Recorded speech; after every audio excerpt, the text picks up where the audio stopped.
Hello everybody, Valentine Aerospace here. Happy final season to all, and this is a quick video showcasing my interpretation of how different Star Wars ships would look as 18th century tall ships. Starting off with the Galactic Empire, we have the Imperial Star Destroyer, or the ISD-2. This is sort of the ubiquitous battleship of the Imperial Navy, and below it we have another ubiquitous battleship of an Imperial Navy. This is the Arrogant class 74-gun third rate, and it is kind of a standard third rate for the Royal Navy. A standard ship of the line. Yeah, just makes sense. Next up, we have the Victory class Star Destroyer, which is kind of like the Star Destroyer's little brother, and because of that, I chose the 74-gun ship's little brother, the Ardent. It is a 64-gun third-rate ship of the line. It's considerably smaller than the 74s, but it's still a sizable ship. This ship has missile launchers. If you want to simulate that and bring that over to the 18th century, the closest thing would be Congreves. I'm not sure how prototypical it would be to have Congreve rockets on a third rate, but it's a fictional thing. It's whatever. Next up, we have the Arquitens class light cruiser, the gateway drug between smaller ships and capital ships. For this, I have chosen the HMS Indian, the gateway drug between frigates and ships of the line. It is a heavy frigate with a 24-pound main battery. It is very fast. It can make up to 14 knots, which is insane for a ship of its size. And yeah. Next up, we have the Executor class Star Dreadnought. It is going to be represented by HMS Caledonia, a 120-gun ship of the line, considerably larger than something like HMS Victory. So it sticks out enough to, I think, represent this very large and very unique ship.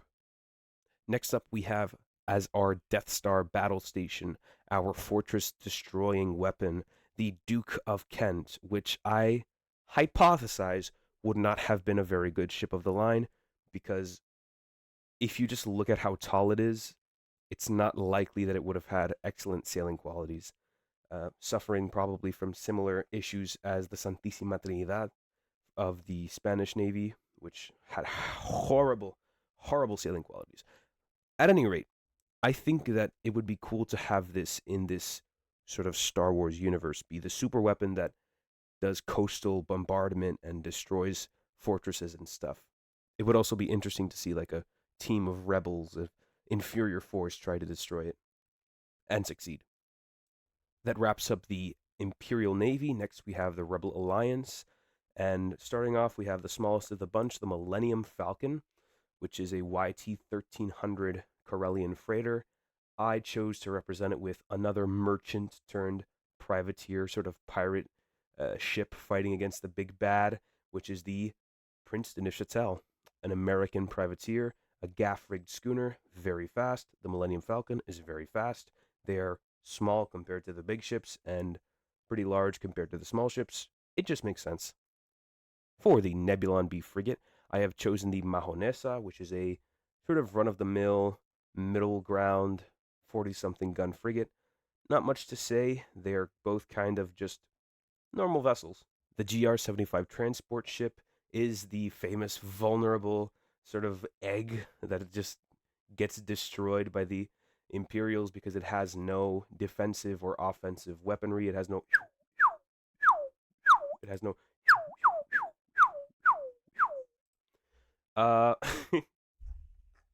it's I have chosen to represent it with an East Indiaman, the Gothenburg, for the purposes of this little slideshow. You could really pick anyone, the Amsterdam, Bonham Richard, whatever.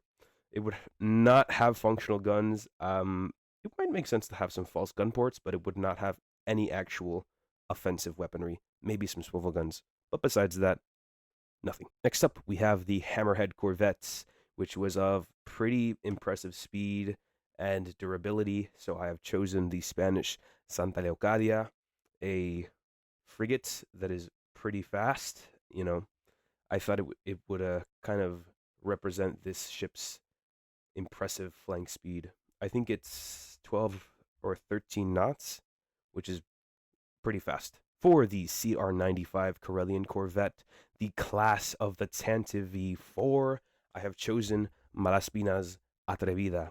Really, it could have been the Atrevida or the Descubierta. I just picked the more new one because why not? There's not much difference between the two. They are very fast, being corvettes. They're small compared to other frigates. They're about the size of the HMS Surprise, the Unité. Small, fast, maneuverable. Perfect fit for this kind of blockade runner. For the MC-75 Star Cruiser, I have chosen the Surveillant class frigate. I don't speak French, forgive my pronunciation, but it's very sleek and straight, like this sleek and straight Star Cruiser, which is very unique among the Mon Calamari. Usually, they're shaped like a pickle or something, or like a big lump. This one is very straight, and so for that, I chose this very straight and sleek and powerful looking ship. I don't know if I would keep these gaff sails on the fore too, because they're not very prototypical for a late 18th century ship. But besides that, yeah, no steam engine, no screw, no nothing. Okay, that's cheating. Propellers are cheating. But besides that, yeah. For the MC-80 Liberty class Star Cruiser, I have chosen the Temeraire class. It's another 74, another medium ship of the line for this medium capital ship. And yeah, not much to say. For the Home 1, I chose the Invincible of 110 guns. It is a first-rate French ship of the line. I would have gone with a 90-gun second rate, but the French didn't really have anything like that. The Bucentaur doesn't stand out enough. The Océan stands out too much. It's too close to the representative of the Executor. So I think this is the best fit for a French representation of Home 1. Now, the Starfighters, the sort of cloud of a bunch of ships flying towards the enemy, I thought would be represented by a bunch of gunboats and cutters, and I don't know why I wrote brigs here. Those are a little bit too big to be like cannon fodder pawns. But yeah, there would be a bunch of these little guys going and charging at the enemy. So that was my interpretation of how different Star Wars ships would look as 18th century ships. I had a lot of fun putting it together and thinking of what ships would fit what roles. If you enjoyed it, then, I don't know, like if you want, subscribe, I don't really care. Have a great day. Be a millionaire, how I used to laugh lines in the same hospital where Biggie Smalls died. The doctor said I had blood clots, but I ain't Jamaican Man. Story on MTV, and I ain't trying to make a band. I swear, this right here, history in the making, man.